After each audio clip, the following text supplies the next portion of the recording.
Welcome to our today's February 23rd edition, Golden Black Live. I want to thank our sponsors, Triple X, On the Hill, but on the level, a Purdue tradition since 1929.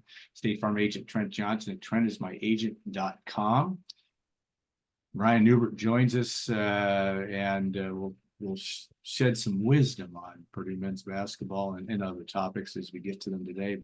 But for segment one, Brian, you wrote and talked about pretty near perfect performance in a lot of ways in Purdue. And, who would have thought that Purdue would put 96 points up on Rutgers? That was quite stunning to me and certainly to you. But this is Purdue had a lot of things go well last night. And you could start with a number of different things. But now that you've had a half a night to sleep on it, your takeaways, your thoughts as you looked about writing your upon further review and on down. Yeah, well, I it's easy to say it was a perfect game because of the final score, but once Purdue cleaned up the turnovers, I think this was as much of a reminder of what Purdue's vulnerability is as the three losses were, because for a while there, Rutgers was getting turnovers, Rutgers was scoring off turnovers, and Purdue had a game on its hands. As soon as that stopped, you saw what happened. Purdue scores 96 points on the number 2 defense efficiency-wise in college basketball thereafter, and not all of them after the turnovers, but you know what I mean. It really underscored the fact that when Purdue takes care of the ball and Purdue doesn't make it easier on its opponent to score, this is one of the most difficult teams in college basketball to beat. Prior to tonight, I think this is a really important stat that I've written about a bunch of times here. The three losses, the opponent averaged 20 points a game off turnovers, off Purdue turnovers. And I really think it is that simple. If Purdue just takes care of the ball, they are going to be really, really hard to beat. And we don't even know what the pathway is to beating them because it hasn't happened. It's not just the turnovers Purdue denies itself. More importantly, it's the offense it gives its opponents that way. That shouldn't be the first thing I mention after Purdue wins by 1,000 points against a borderline NCAA team. I don't think they're going to get in, but I think they're on the far end of the bubble. But 96 points against Rutgers. Rutgers is built to defend, to rebound, and Purdue scores 96. No one could have seen Rutgers giving up this many points to anyone. But Purdue is quite possibly the best offensive team in the country when it doesn't turn the ball over. Right. And I think that's really the biggest takeaway from kind of last night's game, even though that might not be the thing that necessarily jumps out to everybody in the wake of a couple of absolutely brilliant individual performances, starting with Zach Edey, Camden Heide, Braden Smith, on down the line here. Camden Heide, obviously, 7 for 7 from the field, career high 19, was it at the end of the day? It was 16. 18. 18, but it was flawless. But teams look good when the shots go in. But I think that is an interesting comment about just the fact that Purdue was at 1.5 points per possession last night. It's hard to get beat if the Purdue doesn't turn the ball over. Right. Yes, it is interesting. At Rutgers, in the first 10 minutes of that game, or for maybe the first 7 or 8 minutes, looked like a team that was going to not only give Purdue a 40-minute game, but a team that looked like an NCAA level team. And now, after getting boat raced by 28 points, you're right. The Scarlet Knights are not one of the 6 teams that look to be in good shape to make the NCAA tournament in the Big Ten. All right, Braden Smith, as you mentioned, Zach Edey, a lot made of just, again, Edey doesn't even play the last 9 minutes or whatever it was, 7, 8 minutes in that game. But Purdue is now making its free throws also. The last 2 games has been a turnaround that's been important, especially at home. Going to Michigan Sunday and a team that Purdue should handle with relative ease. It did the first time around, but any correlations between, or how do you view that game, based on the heels? I think Ohio State's a much better team than Michigan, but Doug McDaniel will play in that game. But what do you see? Is it still gets back down to Purdue takes care of the ball, it's going to win and win relatively easy? Is that what you see on Sunday?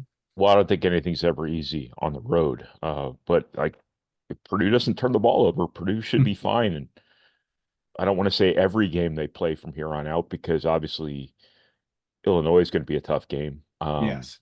But, and then, in the NCAA tournament, you don't take anything for granted ever. But if Purdue just takes care of the ball, I think Doug McDaniel adds a little bit of a different complication for Purdue, in the sense that he's one of those quick guards against a team that, isn't always great against dribble penetration. That was not a factor in the first game, obviously, because Doug McDaniel could not travel. He will play in this game, obviously. But at the same time, Michigan lost Olivier Comqua. Is that what? I think that's right. Yeah. That's a big loss for them. So I think that this is going to be a different Michigan team in more ways than one. But Purdue is head and shoulders better than them. And, it's kind of one of those deals too, where there's probably not going to be a lot of fans there. Michigan's got very little to play for here. And you sort of wonder where their head is. But no, I think that Purdue lost to Ohio State, and that happens. People lose games in college basketball. And I think the subsequent freak out, and I'm running the risk here of conflating social media with real life. Dangerous thing to do. But I think that, everything is so overheated anymore in terms of the way college basketball is discussed online. I think that, I think Purdue people are a little bit PTSD afflicted. But the Ohio State game didn't change anything. They're the same team they were before. They're one of the best teams in college basketball, if not the best team in college basketball. And I just think that when Purdue doesn't turn the ball over, they're great. And I think that they showed that against Rutgers. And I don't anticipate any of their performances from here on out being anything other than that. Everyone in college basketball loses games. So the Ohio State game was not any sort of existential revelation about what Purdue is or isn't. And I think you'll see at Michigan a team that comes out pretty good and plays pretty well. You got to remember, Ohio State was a quad one loss. So, yeah. I mean, this is a good basketball team with good players. That's what people don't understand. Is like Bruce Thornton was a 5-star recruit for a reason. Jamison Battle is a proven guy and 20-something years old. Yeah. I'm trying to think of who else. But it's not like Purdue went and lost to Toledo or something like that, or played bad. I don't think Purdue has not shown up for a game this year. I don't think they've had an off day. I think they've had spells of turnovers, and that's really it. I don't think we would tend to look at a trip to Michigan right now as, the quote unquote trap game, because we have to assign some sort of storyline to every game. But at what point this season has Purdue really fallen into a trap in a quote unquote trap game? They haven't. They have just had games where they have turned the ball over and the opponent has shot really well from three. Those are the two common denominators for beating Purdue. And those would be the two common denominators for beating anyone in college basketball. But everybody loses games. And I think that there's a reason there hasn't been an undefeated team in college basketball in longer than I've been alive. Before you were born. Yeah. A year before you were born, right? So And there 1976. are plenty of college teams that have NBA lineups that have the best players in the country all over their roster, that have the best coaches in the country coaching them, who play hard, who take care of the ball, who do everything right and are just dominant college basketball teams. They lose games. It doesn't mean they're not as good as everyone thinks they are. It doesn't mean that they're vulnerable. It doesn't mean um, anything more than it's a long season. Everybody's playing 30 some games. There are two teams on the floor, and stuff happens. Uh, so I guess I keep kind of coming back to how much this Rutgers loss or this Rutgers win, you know, kind of disproved or whatever, all the overreaction to the Ohio State game. Because, right afterwards, UConn gets boat race. I don't know why Purdue UConn is a thing online, but It is a thing though. I don't know. It's um, crazy. right after Purdue loses a close game, a quad one loss at Ohio State, UConn goes to Creighton and gets boat raced. Illinois goes to Penn State, Melts down. completely melts down. Those are the two teams that I guess Purdue is getting compared to, because Illinois is number 2 in the Big Ten. UConn was number 1 in the country, whereas Purdue, I think, was number 2 before Ohio State. And everyone loses. Yeah. Everyone loses every year. And it doesn't mean anything more than that. Yeah, I think you look at even last night or on Thursday night, Arizona, who has become, I think it's one thing, it's an interesting narrative, is the flavor of the week. It became UConn has been the flavor of the last couple of weeks. Maybe it's the team that's number one. Houston, Kansas was for a while after they beat Houston. They're good enough to win it all. And now, of course, Arizona loses last night at home to a 21st ranked Washington State team. Arizona was kind of becoming, they're back in it and they're really good.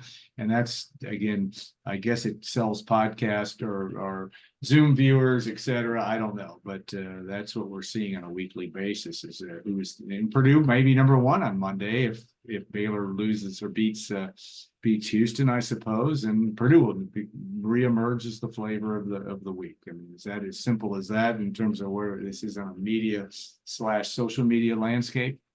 Yeah, I mean, it's just the culture of endless debate online. Who's better than Yeah. who? And it's not like any of these teams are different today than they were yesterday. It's not like Purdue just all of a sudden turned into a better team than they were on Sunday at Ohio State. Everyone loses. It doesn't mean that, you know, Purdue and UConn are taking turns being the best teams in the country. They're the same teams they were before the games they lost last week. It's just a matter of everyone loses. Um, but there always has to be some sort of heated discussion going on about things that will get people to click, get people to engage, and things like that. And it's really overheated the way. And I have a lot of opinions on why that is, but I don't want to necessarily take up this whole podcast with me kind of pointing fingers at people in the media or pointing fingers at various platforms or pointing fingers at various fans or various players in the Big Ten, shall we say. Yeah. But it is just kind of an ugly landscape right now, and it has killed perspective. When you have done this for 20 years, you understand that, every season comes with its ups and downs. These are volatile commodities in terms of teams made up of young men, and there's going to be some inconsistencies sometimes. There's going to be some ups and downs, but Purdue has had very few ups and downs. People look at Purdue like, "Oh my God, they lost to Ohio State. They're overrated. They're bound for a collapse." No, that's not accurate. But whatever. Yeah. Don't know if we're going to solve that one, but it is going to be an interesting story and be a continuing one throughout the rest of the regular season and conference tournaments. All right, Fletcher Loyer did some good things last night in terms of 5 assists. What do you make of? He hasn't been, hit a couple, had a couple baskets here in the last several games, but again, Matt Painter went out of his way, not maybe out of his way, but talked about the contribution lawyers making. That is another flashpoint by some Purdue fans over him, or whether Miles Coleman should be playing, all of those kinds of things. Just give us your take on that. I know you've also written about that logically and honestly, but what do you see there? I think Purdue scored 96 points Yeah. last night against the number 2 defense in college basketball. I think that at Ohio State, if Purdue just did not turn the ball over 13 times before that last turnover for 22 Ohio State points, Purdue wins that game, and Purdue has won its last 11 games. I don't think that there's any sort of element here that's anything more than a manufactured online debate. Fletcher Loyer is not making shots, but he's not getting shots. Yeah, he's not because shooting. Yeah. He is a marked man for defenses now. And on some level, that probably helps Zach Edey score 25 points on 8 shots, which is unbelievable. Crazy. That probably helps Camden Heide get off 7 or 4 open threes, which then leads to his other 3 makes off the dribble. It probably helps Lance Jones get off 5 threes, 3 of which he makes. You don't, and a lot of people won't agree with me here because it's just one of those things. But you don't necessarily field good offense by having 5 guys always looking to score. You field good offense by having 5 good offensive players on the floor. And Fletcher Loyer's as good an offensive guard as, Purdue's had, I think, in quite some time. It doesn't mean he's as good a scorer as, some of the guys Purdue's had. I think he's not far behind, but he's as good an offensive player in the backcourt as Purdue has had. That means passing, that means dribbling, that means decision making, things like that. And Purdue is not struggling to score. When Purdue does struggle to score, it's turning the ball over. Is he part of that problem? Yeah, once or twice every now and then. He had one yesterday that was probably more on Edey than it was on Loyer. He had one at Ohio State, but he's a really good player. And giving up on really good players because there's a 2 next to his name after a game in which he scored 92 points or 96 points when he had 5 assists, which means that's at least 10 points that he contributed in one way or another. That's not how this works. You want to put Miles Coleman out there instead? That's fine. But you're 24-4, whatever, or 24-3, whatever your record is right now, with who you're playing, and the whole notion of making wholesale changes right before the postseason is absurd. But it's the stir craziness of this time of year where every game, everybody wants to change the starting lineup. Every year, this guy's not scoring enough, so this guy shouldn't play as much. It's just got to have something to talk about at all times. This is not really a thing. I think that his time's going to come again. I think that's the cyclical nature of things. Remember, he didn't do anything against Alabama, and then he comes out the next game and gets 27 against Arizona. I think people who might be coming in mid-season here to celebrate whatever might happen for Purdue from here on out and talk, to their friends from IU at work, maybe don't remember the Tennessee and Arizona games. And 2 games does not a season make, but he's no different a player now than he was then. He's not worn down. He's not any of that stuff. He is just not getting shots. And that is a compliment because when you watch the games, you see that no one is leaving him. He got 1 open look yesterday. That was like a 30-footer. I think he might have got another one, 2 that he missed. But things have changed, and that's the nature of a long college basketball season, especially in the Big Ten when everybody knows what everybody's capable of doing. He'll be fine. I think the shots he got at Ohio State off the dribble were shots he can make. They're also reboundable misses that the analytics community would be very high on, and 2 of those misses were rebounded. One of them for a direct putback. those are good plays for Purdue. It's just he didn't make the runners that he often makes.